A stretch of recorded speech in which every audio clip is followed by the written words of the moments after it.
चौथी रात्रि दिन बा बासर रात्रि दिन कौन हुए ता विषय आप जानते चाहते देखते कि विवाहर परवर्ती प्रथम रात्रि आपंकर बासर रात्रि केवल शारीरिक संपर्क विषय नुहे बरम यह दुईटी हृदय मध्य एक आवेग बुझाणा एवं विश्वासर मूलद पकाइबार सबुठ गुरुत्वपूर्ण समय अटे देखते कि फिल्म बा कहानी जपरी देखा जाए आप जमी देखते वास्तवता बहुत अलग अटे एवं गभीर होता है यही विशेष समय को आप सम्मान संवेदनशीलता और बुझामणा सहित किपर अभ्यत करेंगे आपको शिखा बहुत जरूरी अटे जहाद्वारा आपंकर चौथी रात्रि बहुत भल भाव जीव देखते कि प्रथम जिन आपको बुझा पड़ो जोटा हुए आपको कहीदे जो रूम रे चौथी रात्रि हेबार थाए से रूम को प्रथम किए प्रवेश करे ना पुरुष प्रवेश करें तो शेष किए आसे ना आपंकर कन्या आसे तो ये आपको गोटे जिन ध्यान देवार अच्छी कि पुरुष मन में बहुत चिंताधारा चले झील मनर मध्य चिंताधारा जदि से एरेंज मैरेज होता है तो जदि लव मैरेज होता है तो से भिडटा एत खास हम ना जो मैंने एरेंज मैरेज करुँच भिडा बहुत खास हम देखते झील क्षीर नहीं कि आसे और शेष से रूम को प्रवेश करें तो ये क्षेत्र देखिए कि झील मन में बहुत चिंताधारा आसे और पुओ मन में बहुत चिंताधारा आसे किंतु जिते झील रूम को प्रवेश करुच्ची तो से समय पुरुष को किसी पदक्षेप ना बहुत जरूरी अटे जमीती कि झील जो रूम प्रवेश करे तो पुओ आराम से सम्मान देकी झील को स्वागत करा बहुत जरूरी अटे स्वागत कलापर से जिते झील आपन को क्षीर प्रदान करुचे से स्वीकार करतु ग्रहण करतु सेवन कर सारापर आप शीघ्र आप सबू पी सारे ना सबू पी सारे कमेडी हो भाई सबू पीती ना अधा पीबे अधा आप झील को पीवा को देवे तो यहाँ आपंकर प्रथम स्टेप जोटा आपको करार अच्छे तो द्वितीय जोटा अच्छे आप झील को बसापी कहे तो आप पाखापाखि बसतु पाखापाखि बसला एवं जोटा हुए से कहीदे देखते कि प्रथम जोटा ध्यान देवार अच्छे कि एक सहज परिवेश सृष्टि करूँ देखते कि बहार समस्त रीतिनीति एवं काम सबू को आदि नहीं कि देखिए कि आप शारीरिक व मानसिक स्तर देखिए कि बहुत क्लांत हो पारती आप थकी भी जापारती तेणु करके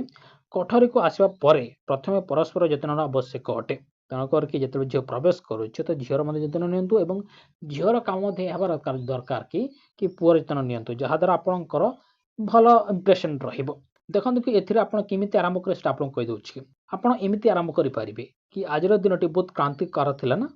आपको बहुत थकत लागु ना आपको भल लगुच तो एमती छोट छोट कथा आप प्रथम कथबार्ता आरंभ करूँ तो ये आपंकर धीरे धीरे से जो वातावरणटा भल भाव में आरंभ हम तो सेटा गोटे आप ध्यान देवे परवर्ती हूँ कि भावना को सम्मान धैर्य सह शुणा आप बहुत जरूरी है देखते कि यही नुआ परिवेश देखते कि उभय मनरे टिके निहाती भय थी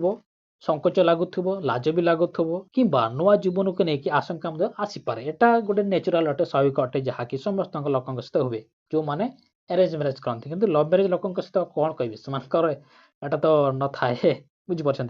तो परस्पर मन को कथा को आप प्रथम शुणु शुणिकी बुझंतु से नर्वस होती कि से भल भाव कथा होती कि जदि नर्वस होती भल भाव में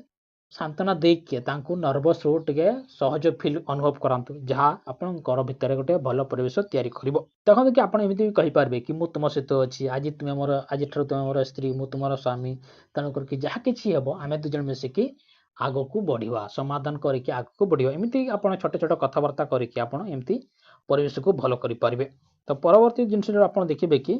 कि सहमति में सम्मान को ध्यान रखा देखते कि आपंकर कथबार्ता सरला तो एबे देखिए कि जदि लगुच पुओ को जी निद लगुच झील को भी निद लगुच तो से क्षेत्र में आप यहाँ करेंगे ना कि ना आज आम चौथी रात्रि माने आम करवा ही करवा ऐसा नहीं करना चाहिए एमती आप करेंगे ना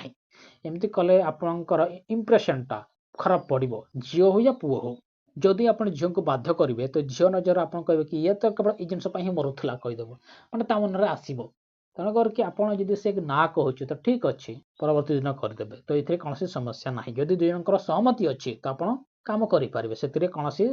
मना ना कारण से आपणकर आप दुजर तेणुक आप भल भाव एंजय करेंगे बुझीपारे जदि थका लगुच निद लगुच तो से सहीगले ही भल रबरदस्ती कराटा भल नुह किंतु अधिकांश लोक एटा करके जाते कारण ये भी चाहे सी भी चाहे ये भी मना करना है सी भी मना करना है तो खेल हो जाए तो ये आपंकर किसी द्वंद्व रखार ना तेणुकर कि चौथी रात्रि देख बेसी किसी हुए ना बस ये सब जिन हुए यहाँ आपको जानवर कि जिते आप ध्यान दे करूँ जहाँ आपंकर चौथी रात्रि को भल कर।